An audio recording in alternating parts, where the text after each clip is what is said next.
محترم بزرگوں دوستو، سمجھنے کی بات یہ ہے کہ اس روئے زمین پر انسانیت کے آنے کا اللہ نے ایک ہی راستہ بنایا ہے۔ مرد بھی، عورتیں بھی، شہزادے بھی، فقیر بھی، دنیا میں ہر انسان دنیا میں ایک ہی راستے سے آتا ہے، اور وہ راستہ ماں کا پیٹ ہے۔ ہر بچے کی پرورش اللہ 9 مہینے تک کم و بیش وقت میں اللہ اس کی تربیت فرما کر اپنے قدرت سے دنیا میں اس کو لاتے ہیں۔ ایسے ہی اس دنیا سے اپنی زندگی پوری کر کے آخرت کی کبھی نہ ختم ہونے والی زندگی کی طرف جانے کے لیے بھی ایک ہی راستہ ہے، اور وہ راستہ موت کا راستہ ہے۔ ہر انسان موت کے راستے سے آخرت کی زندگی کی طرف منتقل ہوتا ہے۔ ایسے ہی آنے اور جانے کے بیچ کی جو چھوٹی سی زندگی ہے اور موت کے بعد کبھی نہ ختم ہونے والی آخرت کی زندگی ہے، جس زندگی کے بارے میں اللہ والے یہ فرماتے ہیں کہ اگر آسمان اور زمین کے درمیان کی خالی جگہ کو رائی کے دانوں سے بھر دیا جائے اور ایک پرندہ 1000 سال میں ایک دانہ کھائے تو ہو سکتا ہے کہ خرب خرب سال میں جا کر یہ دانے ختم ہو جائے، لیکن انسان کی زندگی جو موت کے بعد شروع ہوگی وہ زندگی ختم نہیں ہوگی۔ تو یہ دونوں زندگیوں کے بنانے کے لیے اللہ تعالیٰ نے اپنے پاس سے دین اتارا ہے، اور اپنی سنت روئے زمین پر یہ جاری فرمائی ہے کہ جو دینداری کے ساتھ جیے گا اور جو دینداری پر مرے گا، اللہ اس کی دنیا بھی اچھے سے اچھی بنا دیں گے اور اس کی آخرت بھی اچھے سے اچھی بنا دیں گے۔ اور جو بے دینی کے ساتھ جیے گا یا بے دینی پر مرے گا تو اللہ نتیجتاً اس کی دنیا بھی اجاڑیں گے اور اس کی آخرت ایسی اجڑے گی کہ اس کے بعد کبھی بھی آبادی نہیں ہوگی۔ قیامت تک کے آنے والی انسانیت کو یہ بات سمجھانے کے لیے اللہ تعالیٰ نے قرآن پاک میں انبیاء علیہم السلام اور ان کے ماننے والوں کے واقعات کو بیان فرمایا ہے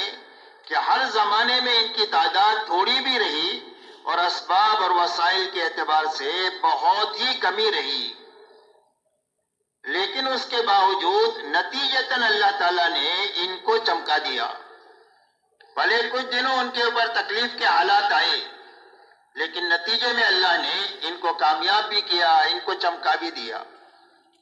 اور نہ ماننے والے اور نبیوں کی مخالفت کرنے والے ہر زمانے میں دنیاوی اعتبار سے بڑے بڑے نقشوں کے مالک ہوئے۔ کسی کے پاس ملک کا نقشہ ہوا، کسی کے پاس مال کا نقشہ ہوا، کسی کے پاس تجارت کا نقشہ ہوا، کسی کے پاس میں باغات کے نقشے ہوئے، کسی کے پاس میں وزارت کے عہدے ہوئے، غرض کسی کے پاس اکثریت ہوئی۔ غرض یہ کہ بڑے بڑے ان کے پاس وسائل ہوئے،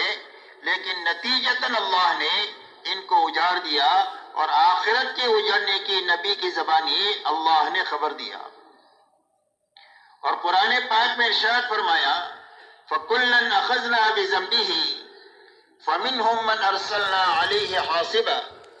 وَمِنْهُمْ مَنْ أَخَذَتْهُ الصَّيْحَةُ وَمِنْهُمْ مَنْ خَسَفْنَا بِالْأَرْضِ وَمِنْهُمْ مَنْ أَغْرَقْنَا وَمَا كَانَ اللَّهُ لِيَظْلِمَهُمْ وَلَكِنْ كَانُوا أَنفُسَهُمْ يَظْلِمُونَ۔ اللہ جل شانہ فرماتے ہیں ان میں کہ ہر ایک کی ہم نے پکڑ کیا، اور پکڑنے کی بنیاد کیا ہوئی؟ فرمایا نافرمانی والی اور گناہوں والی زندگی ہوئی، جس کی بنیاد پر ہم نے ان کی پکڑ کیا۔ ان میں سے کسی پر ہوا کے عذاب کو بھیجا جس نے ان کو اکھاڑ کر کے ایک دوسرے کے ساتھ ٹکرا کر موت کے منہ میں لے لیا۔ کسی پر فرشتی کی صیحہ اور چیخ کو مسلط کیا جس سے ان کے کلیجے پھٹ گئے، کسی کو زمین کے اندر میں دھسایا اور کسی کو پانی میں ڈبایا۔ اور اللہ فرماتے ہیں اللہ کسی پر ظلم نہیں کرتے ہیں، یہی لوگ ہیں جنہوں نے اپنی اللہ کی نافرمانی کر کر اللہ کے عذاب کا اپنے آپ کو مستحق بنایا۔ اس لیے بنیادی بات یہ سمجھنے کی ہے اور پوری امت کو اور امت کے راستے سے ساری انسانیت کو سمجھانی ہے کہ اللہ کے یہاں سے کامیابی کا ایک ہی راستہ ہے اور وہ صرف دین کا راستہ ہے۔ رہا دنیا میں جتنے اسباب ہیں چھوٹے بڑے جس میں لوگ اپنی روزی روٹی کی تلاش میں لگتے ہیں، یا دنیا میں جتنے حالات انسانوں پر آتے ہیں اچھے یا برے، ان اسباب اور حالات کا تعلق نہ تو کامیابی کے ساتھ ہے نہ تو ناکامی کے ساتھ ہے، بلکہ ان کے گزارے کے لیے ہے اور ان کے امتحان کے لیے ہے۔ اللہ ہر انسان کو چھوٹے بڑے سبب میں رکھ کر اور اچھے برے حالات سے گزار کر کے آزمانا چاہتے ہیں کہ ہر آدمی اللہ کے حکم پر چلتا ہے یا اپنی خواہش پر چلتا ہے، اپنے حال کو سامنے رکھ کر چلتا ہے یا حال پر اللہ کی طرف سے آنے والے حکم کو پورا کر کے چلتا ہے۔ اس کی آزمائش کے لیے اللہ حالات اور اسباب دنیا میں بنائے ہیں، اس لیے کہ دنیا میں جینے کے دو ہی راستے ہیں، تیسرا کوئی بھی راستہ نہیں ہے۔ ایک راستہ حکموں والا راستہ ہے جو نبیوں والا راستہ ہے، اور ایک راستہ خواہشات والا راستہ ہے، من مانی والا راستہ ہے اور جی چاہی والا راستہ ہے۔ اسی لیے اللہ تعالیٰ نے ان باتوں کو اچھی طرح سمجھانے کے لیے ہم سے جو پہلے لوگ گزرے ہیں، حضرت داؤد علیہ السلام اور حضرت سلیمان علیہ السلام کے پاس میں ملک کا بہت بڑا نقشہ تھا، اور اللہ نے ملک کے اس نقشے میں ان کو کامیاب کر دیا۔ اور فرعون اور نمرود کے پاس میں بھی ملک کا بہت بڑا نقشہ تھا، اللہ نے ان دونوں کو ملک میں رکھ کر اللہ نے ان کو ناکام بنا دیا۔ مال کا بہت بڑا نقشہ قارون کے پاس تھا، اس کے خزانے کی چابیاں ایک طاقتور جماعت اٹھایا کرتی تھی، آپ انداز لگائے اس کا کتنا بڑا خزانہ ہوگا، لیکن اللہ نے اس کو اس کے خزانے کے ساتھ زمین میں دسایا ہے اور قیامت تک یہ دستہ ہی چلا جائے گا۔ دوسری طرف مال حضرت عبد الرحمن ابن عوف رضی اللہ تعالیٰ عنہ کے پاس تھا، اور اتنا زیادہ مال تھا کہ ان کے انتقال کے بعد جب وراثت کو تقسیم کیا گیا ہے وارثوں میں، تو سونے کے اینٹوں کو کاٹ کر تقسیم کرنے کے لیے کاٹنے والوں کے ہاتھوں میں چھالے پڑ گئے، لیکن اتنے بڑے مال نے حضرت عبد الرحمن ابن عوف کا نقصان نہیں کیا، بلکہ ان 10 صحابہ میں سے ہے کہ جن کو اللہ کے نبی صلی اللہ علیہ وسلم نے دنیا ہی میں جنت کی بشارت دیا۔ اسی لیے فرمایا نعم المال الصالح للرجل الصالح، فرمایا حلال مال ہے اور نیک آدمی ہے تو کیا حرج کی بات ہے، اس لیے کہ اس حلال مال سے وہ کام کیے جا سکتے ہیں جو بغیر مال سے نہیں ہو سکتے ہیں۔ تو مال یہاں بھی ہے، مال وہاں بھی ہے، وہاں ناکامی ہے، یہاں کامیابی ہے۔ تجارت قوم شعیب کے پاس تھی، بڑی بڑی منڈی آئی، اللہ نے قوم شعیب کو تجارت میں اجاڑ دیا، اور تجارت مدینہ منورہ میں مکہ کے مہاجرین کے پاس بھی تھی، مہاجرین تجارت پیشہ تھی، اللہ نے ان کو تجارت میں چمکا دیا۔ باغات قوم سبا کے پاس تھے، اللہ نے قوم سبا کو باغات کے بڑے بڑے نقشوں میں رکھ کر اجاڑ دیا نہ ماننے کی بنیاد پر، اور باغات انصار مدینہ کے پاس تھے، اللہ نے ان کو باغات میں رکھ کر چمکا دیا، اور اللہ نے ایسی برکت دیا کہ آج تک ساری دنیا مدینہ منورہ کی کھجوریں کھا رہی ہے۔ اس لیے بنیادی بات سمجھنے کی ہے کہ اللہ کے یہاں سے کامیابی کا کوئی بھی دنیا کا سبب نہیں ہے، اور کوئی بھی حال کامیابی ناکامی کے لیے نہیں ہے۔ تبلیغی بیانات سننے کے لیے ہمارے چینل پرائیویٹ مرکز آفیشیل کو سبسکرائب کریں۔ اللہ ہی کی طرف سے آئے گی۔ کامیابی کے آنے کی بنیاد حکم کا پابند ہونا ہے، اور ناکامی کے آنے کی بنیاد خواہش پر اور اپنی منمانی پر چلنا ہے۔ اسی لیے دعوت اور تبلیغ کے راستے سے کسی کا کاروبار چھوڑانے کی محنت نہیں ہے، اور نہ کسی کو ایک حال سے دوسرے حال میں لے جانے کی محنت ہے، بلکہ یہ محنت اس بات کی ہے کہ ہر مسلمان اس محنت کے ذریعے سے اپنے اندر اتنی طاقت پیدا کر لے کہ جس سبب میں بھی ہے اور جس حال میں بھی ہے، اس سبب اور حال میں اللہ کے فرائض پر کھڑا ہونے کی طاقت پیدا ہو جائے، حرام سے بچنے کی طاقت پیدا ہو جائے، اور اللہ کے دین کی محنت کے تقاضے جس لائن کے جس وقت بھی آئے ان تقاضوں پر پورا کرنے کے لیے کھڑا ہونے کی طاقت پیدا ہو جائے۔ اس طاقت کے پیدا کرنے کے لیے دعوت اور تبلیغ کی محنت ہے۔ اس لیے کہ جس کام میں بھی آدمی اللہ کے فرائض کی ادائیگی کے ساتھ اور حرام سے بچتے ہوئے اور اللہ کے دین کی محنت کے تقاضوں کو پورا کرتے ہوئے چلے گا، اللہ تعالیٰ اس کے دین پر تو دیں گے ہی دیں گے، لیکن اس کے دنیا کے کام پر بھی اللہ اس کے بڑے بڑے انعامات دیں گے۔ اسی لیے آتا ہے حدیث پاک میں کہ ایک سچا اور امانت دار تاجر کل قیامت کے دن نبیوں کے ساتھ، صدیقین کے ساتھ اور شہداء کے ساتھ اٹھایا جائے گا۔ اس کی تجارت کی وجہ سے وہ آخرت میں اتنا اونچا مقام اس کو عطا فرمائیں گے، حکم پورا کرنے کی برکت سے، سچائی اور امانت داری کی وجہ سے۔ ایک کسان کھیتی کرتا ہے، جب تک کھیتی ہری بھری رہتی ہے وہ تسبیح کرتی رہتی ہے اور اس کا ثواب کسان کو ملتا ہے۔ اگر اس کھیت میں سے جانور دانہ چگ جائے یا چور چوری کر جائے، فرمایا اس کے اوپر اس کو صدقے کا ثواب ملے گا۔ ایک غریب آدمی ہے، مزدور آدمی ہے، روز کماتا ہے، روز کھاتا ہے، لیکن حکم کی پابندی کے ساتھ کماتا ہے اور حکم کی پابندی کے ساتھ جیتا ہے، تو فرمایا شام کو تھک ہار کر کے اپنے مقدر کی روزی لے کر گھر پر واپس آئے گا اور اللہ کے خزانے سے مغفرت اور بخشش بھی لے کر آئے گا، اللہ اس کے سارے گناہوں کو بھی معاف فرما دے۔ ایک حاکم حکومت کرتا ہے لیکن انصاف کے ساتھ کرتا ہے، اللہ کی مخلوق کے اوپر بھلائی، ہمدردی، خیرخواہی کے ساتھ حکومت کرتا ہے، تو فرمایا قیامت کے دن جو 7 آدمیوں کو اللہ تعالیٰ عرش میں جگہ دیں گے، اس کے اندر میں وہ حاکم ہوگا کہ جو حکومت انصاف کے ساتھ اور انسانیت کے ساتھ، ہمدردی کے ساتھ کرے گا۔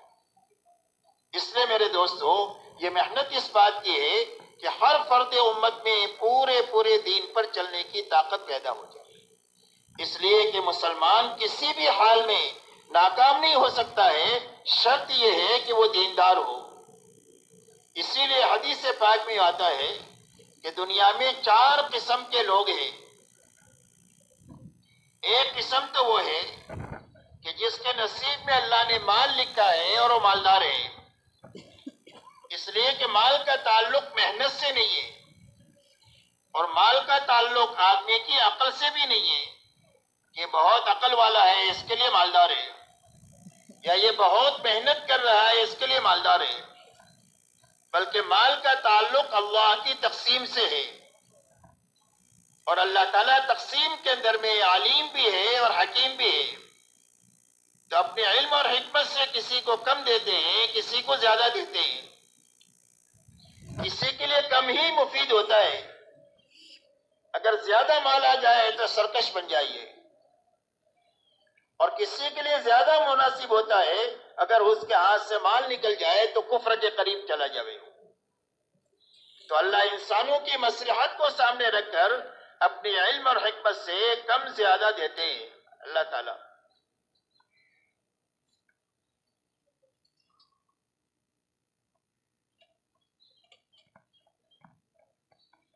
تو فرمایا ایک قسم وہ ہے کہ جس کے نصیب میں اللہ نے مال لکھا ہے اور اس نے اپنے مال سے اور اپنی جان کو لگا کر اللہ کے دین کو سیکھا اور اچھی طرح سمجھا، جس کے نتیجے میں اس کو یہ معلوم ہے کہ اللہ کی طرف سے یہ 2 بڑی نعمتیں مجھے ملی ہوئی ہے، جان اور مال کی، وہ مجھے کہاں لگانا ہے، اس لیے کہ صرف دین ہی اس کو راستہ بتائے گا لگانے کا۔ دین کے بغیر کبھی بھی آدمی کی جان مال صحیح نہیں لگ سکتی ہے، تو اب وہ دین اسے سمجھائے گا کہ کہاں لگانا ہے۔ اب ہر ایمان والے کی 2 ذمہ داری ہے، ایک ذمہ داری دعوت کی ہے، ایک ذمہ داری عبادت کی ہے۔ اب وہ اپنی جان اور مال کو دعوت کے سارے تقاضوں پر جب کبھی بھی آتے ہیں پورے نشاط کے ساتھ اور پوری بشاشت کے ساتھ لگاتا ہے، اور جب جب بھی عبادت کے لائن کے احکامات آتے ہیں تو عبادت پر اپنی جان اور مال کو یہ لگاتا ہے جیسا اللہ چاہتے ہیں۔ جب اللہ کی مخلوق کے ساتھ ہمدردی کا کوئی تقاضا آتا ہے تو اللہ کے مخلوق کے ساتھ ہمدردی میں، بھلائی میں، خیر خواہی میں، ان کے بوجھ کو ہلکا کرنے میں وہ اپنی جان مال کو لگاتا ہے۔ فرمایا دنیا میں ایک قسم یہ ہے، دوسری قسم دنیا میں وہ ہے کہ جس کے نصیب میں اللہ نے مال نہیں لکھا، جس کی بنا پر وہ غریب ہے، ضرورت تو اس کی بھی پوری ہوگی، ضرورت اس کی بھی پوری ہوگی، ضرورت کسی کی اٹکے گی نہیں، اس لیے کہ اللہ تو سب کے رب ہے، مالدار کی بھی رب ہے اور غریب کے بھی رب ہے، غریب کے بھی رب ہے۔ یہ ہو نہیں سکتا ہے کہ مالدار کو کھلائیں اور غریب کو نہ کھلائیں، صرف فرق اتنا ہے کہ مالدار زردہ پلاؤ کھا لے گا یا چٹنی روٹی کھا لے گا، اور وہ بھی کھانے کا نظام صرف یہاں تک ہے، نیچے جانے کے بعد اس کو بھی گندگی بننا ہے، اس کو بھی گندگی بننا ہے۔ رہا انسان کے لیے جس طاقت کی اور قوت کی ضرورت ہے، وہ زردہ پلاؤ سے بھی اس کو اتنی ہی ملے گی اور چٹنی روٹی سے بھی یہی ملے گی، اس لیے کہ کھانے میں اللہ نے طاقت نہیں رکھی ہے، قوت اللہ کے خزانے سے آتی ہے۔ تو اس لیے اللہ سب کے رب ہے، اس کی ساری ضرورتیں اللہ پوری کریں گے، فرق اتنا ہے ادنا اور اعلیٰ کا۔ لیکن اس غریب نے اپنی جان لگا کر کے دین کو سیکھ لیا اور سمجھ لیا کہ اس غربت میں اللہ سے بڑے بڑے انعامات کے لینے کا کیا راستہ ہے، اس لیے کہ دین کے سیکھنے کے لیے زیادہ مال کی ضرورت نہیں ہوتی ہے، اپنی جان لگانے کی ضرورت ہوتی ہے۔ ایک آدمی پورے دارالعلوم کے چلانے کا خرچ برداشت کرے، لیکن اپنی ذات سے بیٹھ کر اگر یہ سورہ فاتحہ نہیں سیکھے گا تو سورہ فاتحہ اس کو یاد نہیں ہوگی پورا دارالعلوم چلانے کے نتیجے میں۔ اس لیے جان لگانا کے ذریعے سے آدمی کی زندگی میں دین کی پختگی آتی ہے مال کے ساتھ میں۔ تو اس غریب نے اپنی جان لگا کر کے دین کو سیکھا، اور پھر اب جماعت، اب دین سیکھنے کے لیے پیدل چل سکتے ہیں، سواری تو ہماری راحت کے لیے ہے، پیدل چل کر کے چلتے ہوئے جماعتیں دین سیکھتی ہے، دعائیں سیکھتی ہے، فرائض سیکھتے ہیں، واجبات سیکھتے ہیں، 6 نمبر سیکھتے ہیں، آخرت کے اوپر حدیثیں ہیں اس کو سیکھتے ہیں، جنت جہنم کے حالات کو سیکھتے ہیں، اس لیے کہ سیکھنے کا راستہ پیدل کا بہت زیادہ ہے بنسبت سواری کے۔ اسی لیے پچھلے زمانے میں ایک مرتبہ ایک جماعت کی کارگزاری ہوئی، ان سے پوچھا گیا کہ تم نے 40 دن کے اندر میں کتنا خرچ کیا؟ تو پہلے زمانے کی بات ہے، شروع زمانے کی، تو جماعت نے یہ بتایا کہ ہر ساتھی کا چلے میں 2 روپیہ خرچ ہوا۔ کتنے روپے کا چلہ؟ 2 روپے کا چلہ۔ تو پوچھنے والوں نے یہ پوچھا کہ گاڑی کھڑی رہتی ہوگی مسجد کے سامنے جو آپ کو ایک جگہ سے دوسری جگہ منتقل کرتی ہوگی جیسے ابھی ہو رہا ہے، اور کھانے کے لیے روز دعوتیں ہوگی بستی والوں کی طرف سے۔ تو جماعت نے کہا ایک دن دعوت نہیں ہوئی، ایک دن گاڑی نہیں آئی، پورے 40 دن میں ہم پیدل چلے، تہجد پڑھ کر کے نکل جاتے تھے سیکھتے سکھاتے ہوئے، اور چند گھنٹوں کے بعد اپنی بستی میں پہنچ کر کے وہاں محنت کرتے، محنت کے بعد 2 بجے کے قریب 2 ساتھی طے ہوتے جو باغ میں جا کر امرود لے کر کے آئے، جو اس زمانے میں چند پیسوں میں امرود کی ٹوکری مل جاتی تھی۔ بولے سارے ساتھی بیٹھ کر کے یہ امرود کھا لیتے تھے، یہی دوپہر کا کھانا ہے، یہی ناشتہ ہے، یہی رات کا کھانا ہے۔ پورے 40 دن کیسے گزارے؟ ایک ٹائم امرود کھا کر کے، اور پورے 40 دن پیدل چل کر کے جو ہے وہ گزارے، لیکن بہت بڑا دین کا حصہ حاصل کر کے آ گئے۔ تو اب ایک آدمی غریب ہے لیکن اس نے دین سیکھا، تو اب جب یہ مالدار دیندار کو دیکھتا ہے کہ یہ تو اللہ کے دین کے تقاضوں پر اور اللہ کے دین کی محنت کے تقاضوں پر اتنا لگاتا ہے، اگر اللہ مجھے بھی دیتے تو میں بھی اتنا ہی لگاتا جتنا ہی لگاتا ہے۔ تو حدیث پاک میں آتا ہے فَكِلَاهُمَا فِي الْأَجْرِ سَوَاءٌ، فرمایا اس مالدار دیندار کو لگانے پر جتنا اللہ دیں گے، اس غریب کی اس تمنا پر، اس آرزو پر کہ میرے پاس ہوتا تو میں بھی لگاتا، اللہ اس کو بھی اتنا ہی اجر عطا فرمائیں۔